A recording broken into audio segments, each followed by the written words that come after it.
Welcome back, everyone. Thanks for tuning in. I apologize in advance for Andre. He just finished doing the milkshake smoothie challenge, whatever you want to call it. Milk. So he looks a little rough. Go check out that video. It was bad. It was hilarious, is what it was.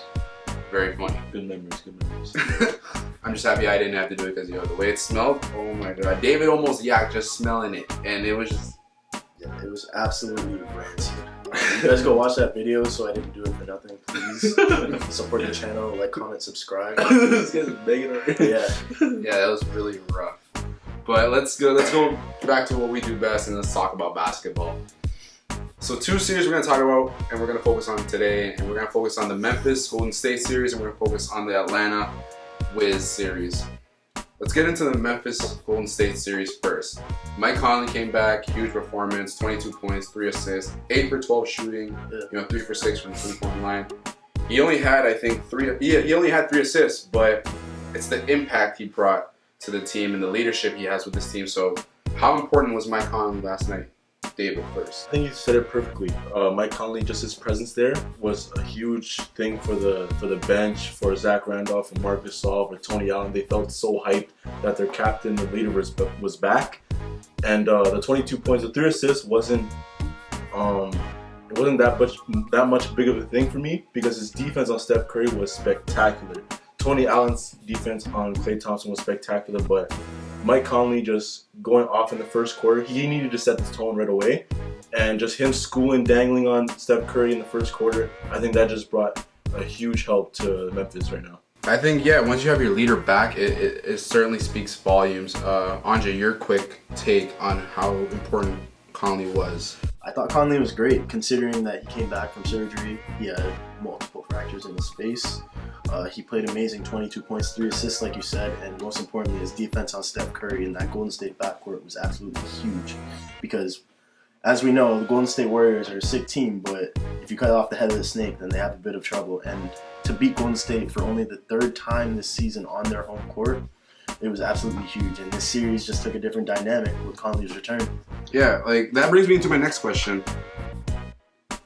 Can Curry adjust? Was this Curry just being Curry? Because he hasn't shot well this entire playoff series. He shot 8 for 18 the first game and shot 7 for 19, 2 for 11 the second game, and only had 19 points. So we can tell Curry isn't the same Curry. So is Curry just has to adjust to this, or was it just MVP scares? Because he did receive the MVP award that night. Was he just shook from getting the award, or is this how he's going to play the entire series? I think Curry will step it up game 3 and on. I think it was just an aberration. Conley showing up gave Memphis a lot of momentum, and it gave them that mental boost they needed to go into the Bay Area and take a W from Golden State. I think that Curry's going to adjust to it, though, and I think his teammates will as well.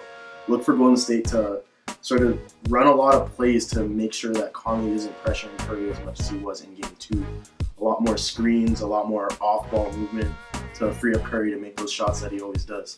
For the sake of Curry, I really hope that happens, but this is Curry in the Bay Area. This is Curry in Golden State, and he's having these troubles.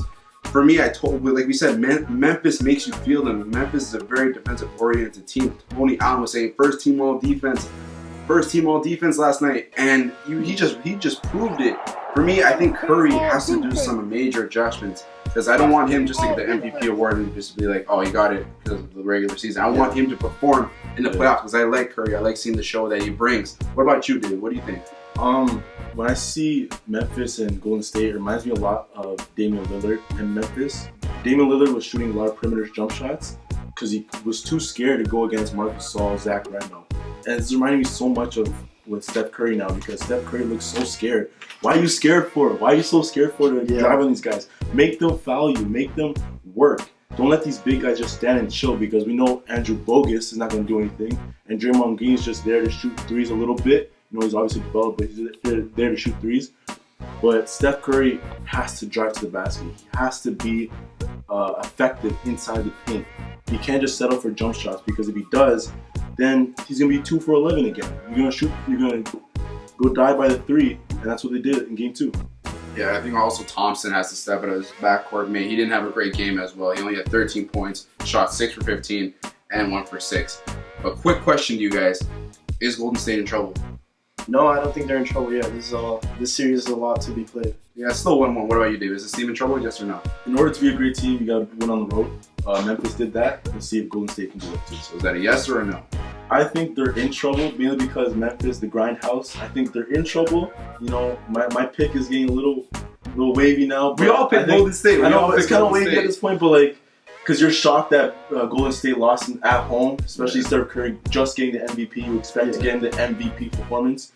But a lot of players that get the MVP award slip in game 2. So you say no, they're not in trouble. Not yet, man. It's too early to push that panic. You say no, he says yes. Yeah. That's gonna cut it for that one. Let's get into the Atlanta Wiz series. Very interesting. So let's talk about this Atlanta-Washington series. It's tied 1 apiece. Washington was able to score 1 on the road. They've done that for 4 series to open up series. Game straight. Yeah. But let's talk about Atlanta and how much trouble their backcourt is in right now. Let's talk about Korver specifically right now. Korver, first game, 3 for 11, 5 for 15, only 13 points. Second game, 4 for 11, all 3-pointers.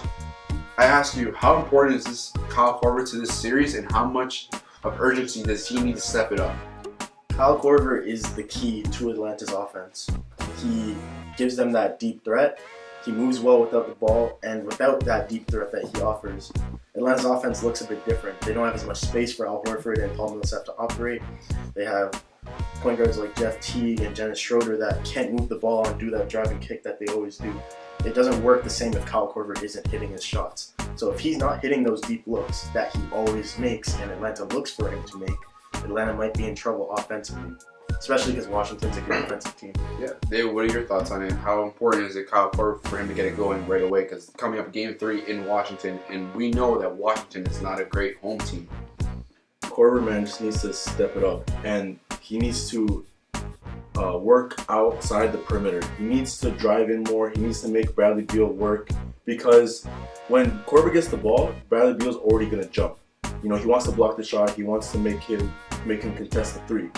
If he can pump fake and drive to the basket, it would be so much easier for him.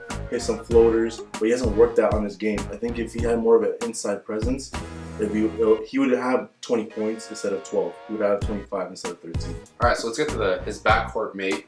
Let's get to Jeff Teague's performance, because he hasn't played that well in these playoffs. Well, and against Washington to speak.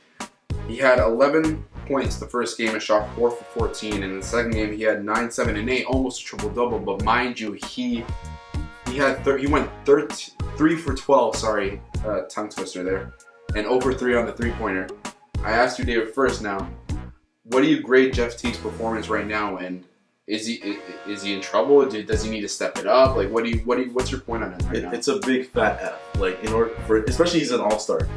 Apparently he's an all-star, but that's a whole nother story. But he's been playing so bad, like so bad. Ramon Sessions just went dribble circles around him. Like, it looks so bad. Jeff Teague needs to. If I was a coach, I wouldn't make him start. I would make Dennis Schrodinger start. Dennis Schrodinger is outplaying Jeff Teague at this point.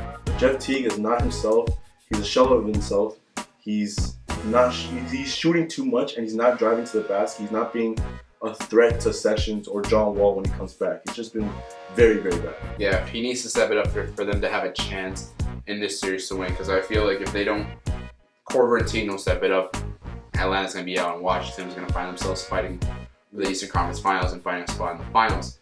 Well, what do you say about Jeff Teague? What do you grade his performance right now? What do you see about him? What do you think he needs to show for Game 3 coming up? I consider myself a nicer teacher than David, so I'm not going to give him the F. I'll give him a D+ right now. Because in Game 2, he had a near triple-double. He was finding ways to do other things, but if he doesn't play better, his team's not going to win the series. It's that simple. Jeff Teague needs to start hitting his shots. He needs to attack the basket more and be less of a perimeter shooter if the shot's not falling. I don't think he's playing defense like he should as well. We saw it last series with Washington against Toronto. Washington has one of the best backcourts in the league, and if your backcourt doesn't show up to sort of provide resistance to them, you're going to be in trouble, and your luck in that series isn't going to be that well. So Jeff Teague needs to step it up, or else Atlanta could be out of here pretty soon. It'd be pretty cool to see Washington in the Eastern Conference Finals. It will not look pretty cool. because then Andre would win. So Yeah, no, that's why I don't want them in East. Step it up, Atlanta. We don't know let's get what some dubs here. We don't know what challenge we're doing, but let's end this episode. Record this shit right now. Chris Okay. Bosh of Miami. Go ahead. Close out the show, man. All right. Do you have a good enough angle? What do you mean? Oh my god. Keep going. That's what it It's means. recording. Yes. That's what it It's means. recording. Yes. Oh, I'm keeping all this, by the way. Okay, let's stop talking. Okay, while he's being a little baby, thank you for watching, everyone. Thanks for the continued support. Be sure to tune in Sunday where we talk about our second round challenge and where we talk about Cavs, Bulls, As well and the as Houston Rockets and the Los Angeles Clippers series. Thanks for all the support, everyone. Be sure to like, comment, and subscribe, and be sure to tune out the challenge video that we did with him. It was freaking hilarious. Just thought I'd mention it again. Yeah. Peace. I'm out. Record that whole shit again. Record that whole thing again.